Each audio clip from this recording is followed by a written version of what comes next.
Hello 11th class. आज का आपका टॉपिक होगा लिमिटेशंस ऑफ बोर्स मॉडल।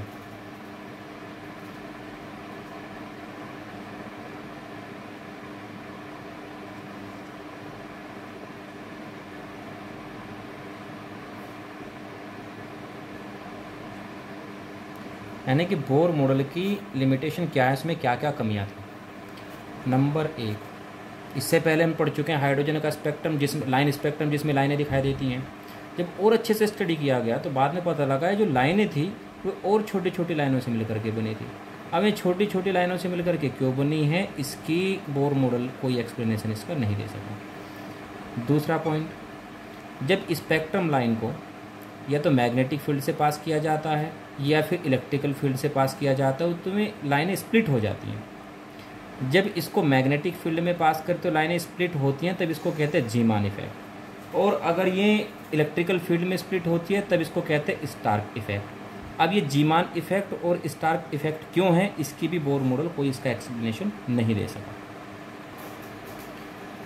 तीसरा पॉइंट, एटम मिलकर के मॉलिक्यूल कैसे बनाते हैं, उनमें कैसे केमिकल बॉन्डिंग होती है, इसकी भी बोर मॉडल से कोई एक्सप्लेनेशन नहीं मिली। फोर्थ पॉइंट, बोर मॉडल केवल हाइड्रोजन पर या उन एलिमेंट्स पर जिनमें केवल एक इलेक्ट्रॉन है, जैसे कि लिथियम आयन, लिथियम एटम नहीं लिथियम आयन या हीलियम आयन, केवल उसी पर अप्लाई होता है, उसके स्पेक्ट्रम का एक्सप्लेनेशन तो कर देता है। बाकी अगर किसी में 2 इलेक्ट्रॉन है, 2 से ज़्यादा इलेक्ट्रॉन है, उसका एक्सप्लेनेशन नहीं करता। तो ये हो जाती है बोर मॉडल्स की लिमिट। 4 लिमिट है, कौन कौन सी। नंबर 1 मैं सारी नोट कर देता हूँ और आप इसको फिर नोट कर लीजिएगा, मैं शॉर्ट में नोट करता हूँ इनको।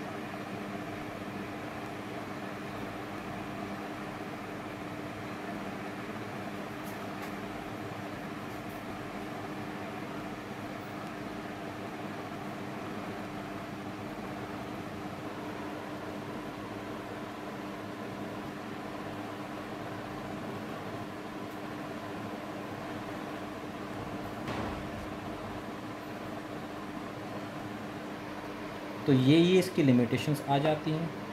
हालांकि हाइड्रोजन एटम के स्पेक्ट्रम को इसने बखूबी एक्सप्लेन कर दिया, लेकिन ये एक्सप्लेन क्या क्या चीज़ें नहीं कर पाया। एक तो फाइनर लाइन, स्पेक्ट्रम में जो छोटी छोटी लाइनें आ जाती हैं वो नहीं एक्सप्लेन कर पाया। दूसरा जीमान इफेक्ट और स्टार्क इफेक्ट, वो मैंने बता दिया क्या होता है, ये एक्सप्लेन नहीं कर पाया।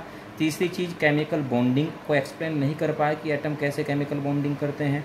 और फोर्थ था कि हाइड्रोजन या उन एलिमेंट्स को, उन आयन्स को छोड़ करके जिनमें केवल एक इलेक्ट्रॉन मिलता है, उसके अलावा ये किसी और के स्पेक्ट्रम का एक्सप्लेनेशन नहीं कर पाता है। उसके लिए फिर बाद में दूसरे मॉडल आते हैं, दूसरे मॉडल दिए गए जो क्वांटम मैकेनिक्स पर बेस्ड थे।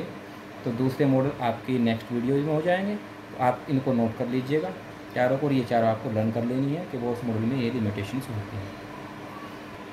क्वांटम मैकेनिक्स पर जो बेस्ड मॉडल हैं उसके लिए हमको 2 चीज़ें समझनी होगी।